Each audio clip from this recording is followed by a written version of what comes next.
ஏற்பட்டிருக்கின்ற பிரச்சனைகள், சில சம்பவங்கள் மனவேதனையை தருகின்றன.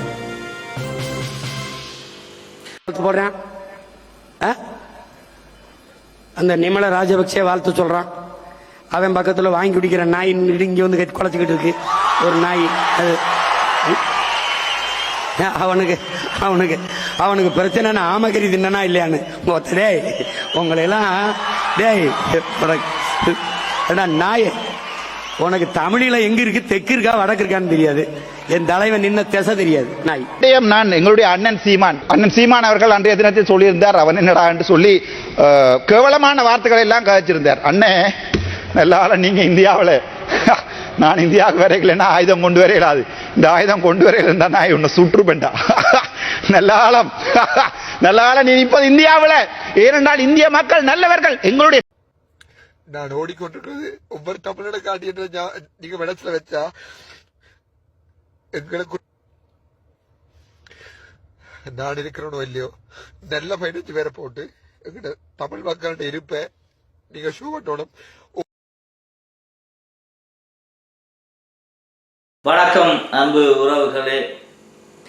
சில தினங்களாக செய்திகளை படிக்கின்ற போது பெரும் நெருடலாக இருக்கிறது மனதுக்கு. குறிப்பாக ஈழத்திலும் சரி, தமிழகத்திலும் சரி, உலக அரசியலும் சரி, கடந்த தேர்தலின் பின், தமிழக தேர்தலின் பின் ஏற்பட்டிருக்கின்ற பிரச்சனைகள், சில சம்பவங்கள் மனவேதனையை தருகின்றன. சாவகச்சேரி மக்கள் நமக்கு ஒரு சரியான தேர்வு வேண்டும் என்பதற்காகவே ஒரு பைத்தியத்தை நாடாளுமன்றம் அனுப்பி வைத்தார்கள்.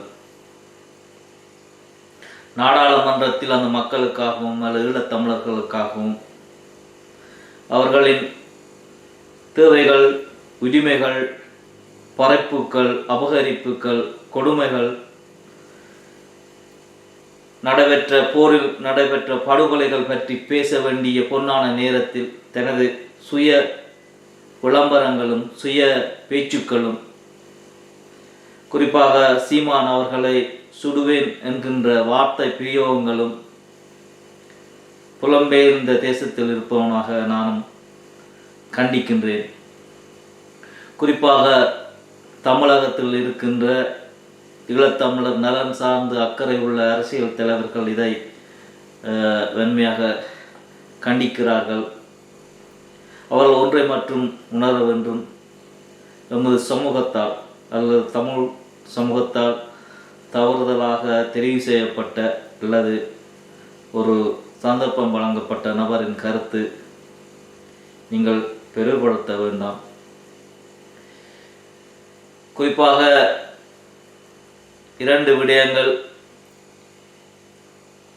அண்ணன் விஜய் அவர்கள் முதலமைச்சர் போட்டி இடுகின்ற போதே நான் கூறியிருந்தேன், கிட்டத்தட்ட அவர்கள் 105 ஆசனங்களை பெறுவார்கள். முதலமைச்சராய் வருவதற்கான வாய்ப்புகள் அதிகம் உள்ளன. அவர்கள் கூட்டணி அதிமுகவாக இருக்கும் என்று நான் கூறியிருந்தேன். ஆனால் அந்த கணிப்பில் சிறு தவறு. அவர்கள் காங்கிரஸோடு கூட்டு சேர்ந்து ஆட்சி அமைத்திருக்கிறார்கள். குறிப்பாக ஒன்று சொல்ல வேண்டும், அவர் நடிகனாக இருந்து அரசியலில் வந்தவர். நாங்கள் அவர் நடிகனாக பார்த்து ரசித்தவர்கள். அவரின் அரசியலையும் பார்த்து ரசிக்க வேண்டியதுதான். சில தினங்களாக ஈழத்தில் சீமான், விஜய் போன்ற அரசியல் சார்ந்தோ அல்லது ரசிகர் சார்ந்தோ மோதல்களும் முரண்பாடுகளும் வருகின்றன.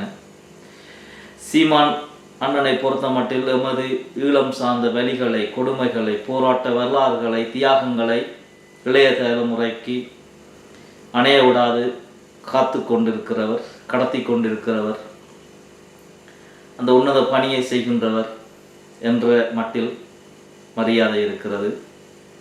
ஆனால் அவரின் கருத்துக்கள் சிலது முரணாகவும் தவறுகள் நிறைந்ததாகவும் இருந்தாலும் கூட நான் அவரை எவ்வாறு பார்க்கிறேன் என்றால், அவர் ஒரு ஈழம் சார்ந்து எம் இனத்தின் தலைவன் சார்ந்து ஒரு பக்தனாகவே பார்க்கிறேன்.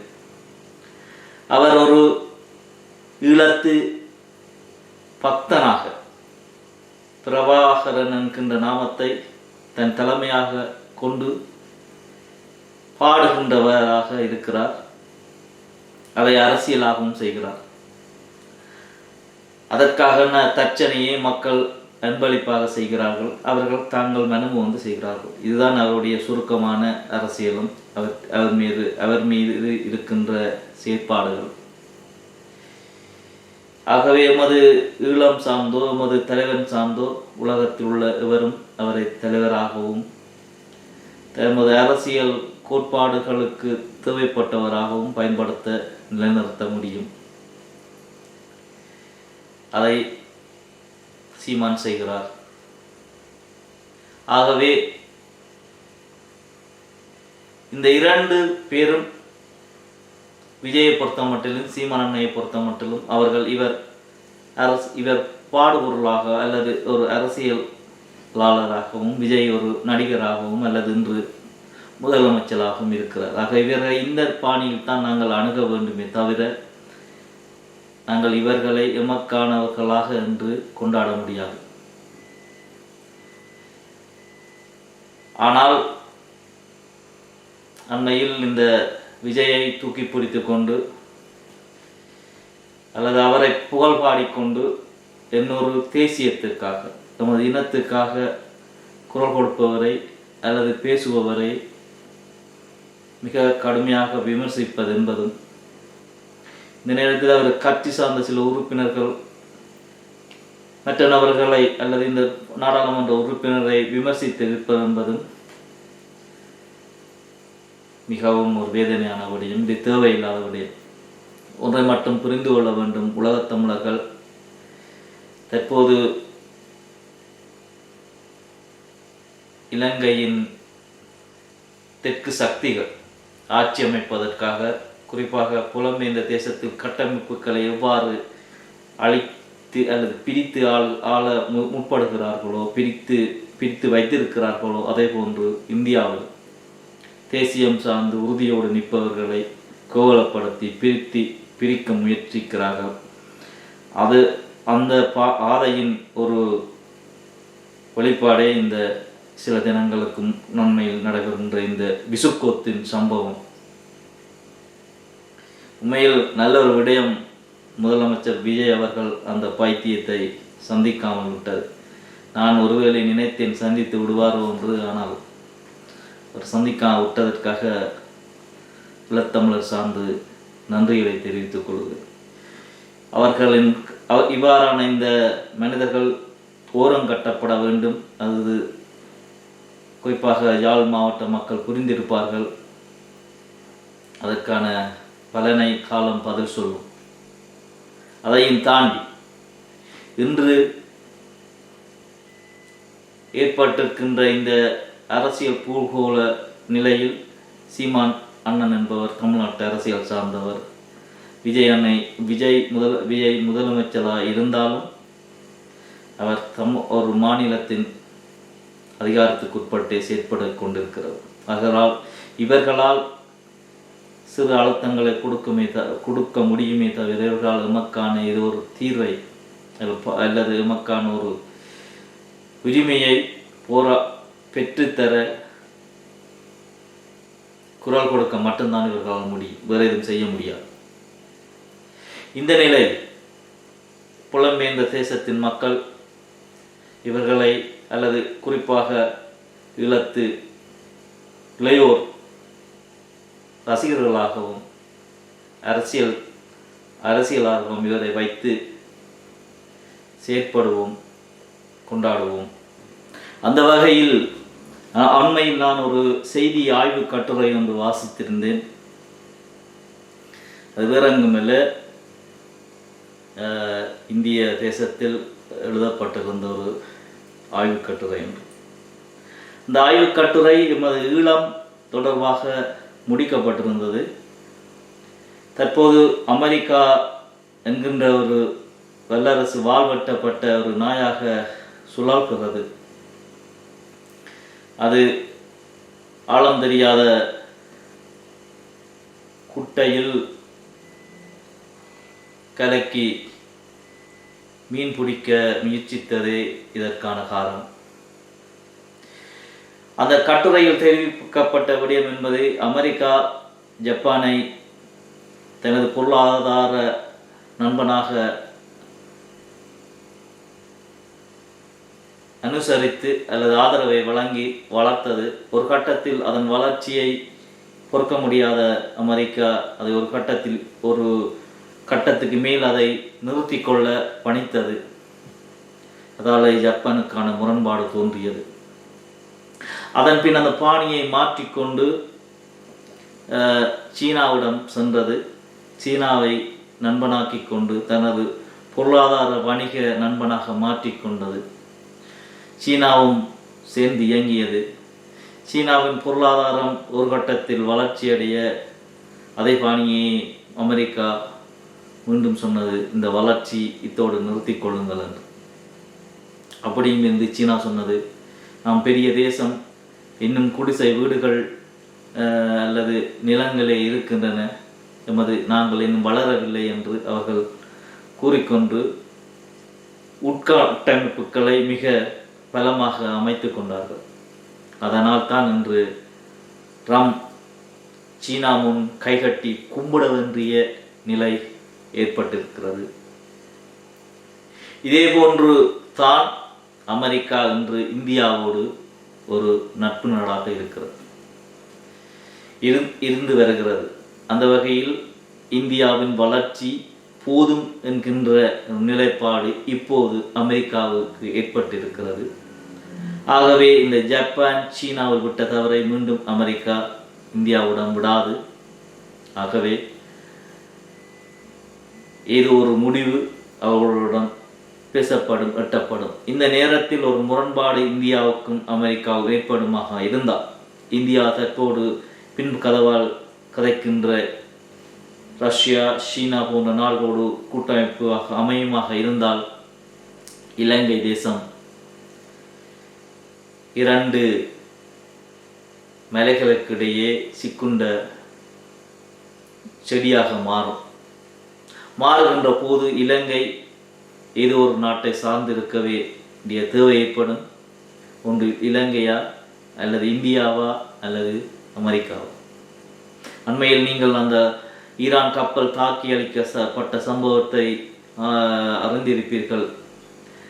இலங்கை அரசின்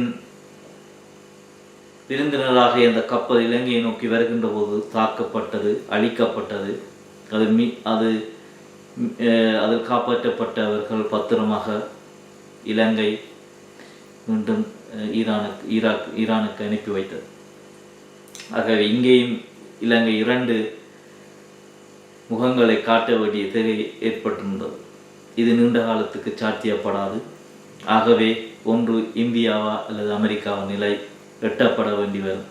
இவ்வாறு எட்டப்படுகின்ற நிலை வருகின்ற போது தமிழர் தாயக பிரதேசமான வடகிழக்கு இன்று புலம்பெயர்ந்து இருக்கின்ற அமைப்புகள் சரி, அல்லது அவர்களோடு சேர்ந்து இயங்குகிறவர்களும் சரி, இதை உன்னிப்பாக கவனிக்க வேண்டும். ஏனென்றால் இன்று சர்வதேச சில அமைப்புகள், சில நிறுவனங்கள் மன்னார், முல்லைத்தீவு, திருகோணமலை, யாழ்ப்பாணம் போன்ற பகுதிகளுக்கு சில வணிகமாக நிலை கொண்டிருக்கிறார்கள்.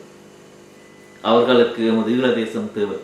இந்தியாவுக்கோ அல்லது இலங்கைக்கோ ஈழதேசம் அமெரிக்காவுக்கோ எமது ஈழதேசம் தேவைப்படும். ஆகவே இலங்கை இந்தியாவோடு அமெரிக்காவோ சார்கின்ற போது அதுக்கு எதிராக இந்தியாவுக்கோ அல்லது அமெரிக்காவுக்கோ நமது நிலப்பரப்பு தேவைப்படும், அவர்களின் செயற்பாடை அங்கு நிலைநிறுத்துவது. ஆகவே எமக்கான தீர்வு எட்டப்படாவிட்டால் அங்கே ஒரு தேசம் அவர்களாகவே உருவாக்க வேண்டிய தேவை ஏற்படும். இது இரத்தமின்றி சத்தமின்றி தமிழீழம் உருவாகும் என்று அந்த கட்டுரை முடிக்கப்பட்டிருந்தது. ஆகவே புலம்பெயர்ந்த அரசியல் தலைமைகளே, தமிழ் அரசியல் தலைமைகளே, புத்திஜீவிகளே, இந்த உலக ஓட்டத்துக்கேற்ப எமது அரசியலை அல்லது எமது விடுதலையை, தமிழர்கள் உரிமையை நோக்கி பயணிப்போம். ஆகவே இந்த சிக்கலில் இருந்து இலங்கை தப்புமா அல்லது எமக்கான தீர்வை தந்து இலங்கை தப்புமா என்கின்ற நிலைக்கு தள்ள வேண்டிய சூழ்நிலையும் கனியும். ஆகவே மீண்டும் மற்றும் ஒரு காணொளியோடு சந்திக்கின்றோம். இந்த இறுதி நொடியில் கூட சொல்கிறேன், இலங்கை தீவில் வடக்கிலும் குறிப்பாக சீமான், விஜய் போன்ற முரண்பாடுகளை ஏற்கப்படுகின்ற இளைஞர்களிடையே தோற்றுவிக்கின்ற எந்த செயற்பாடுகளையும் தவிர்த்து அவர்களை ஒரு அரசியல் கட்சியாகவும் அவர்களை ஒரு சினிமா நடிகராகவும் நாம் மட்டுமே கொண்டாடுவோம். அவர்கள் எமது அரசியலுக்கு உட்பட்டவர்கள் அல்ல, அப்பாற்பட்டவர்கள். நாங்கள் எமது அரசியலை நாங்களே முன்னெடுத்து செல்வோம். அவர்கள் எமக்கு ஆதரவாக என்றும் இருப்பார்கள். அவர்கள் ஆதரவோடு நாங்கள் பயணிப்போம் என்று கூறி விடைபெறுகிறேன். நன்றி, வணக்கம். அன்புடன் ஆணையவர்.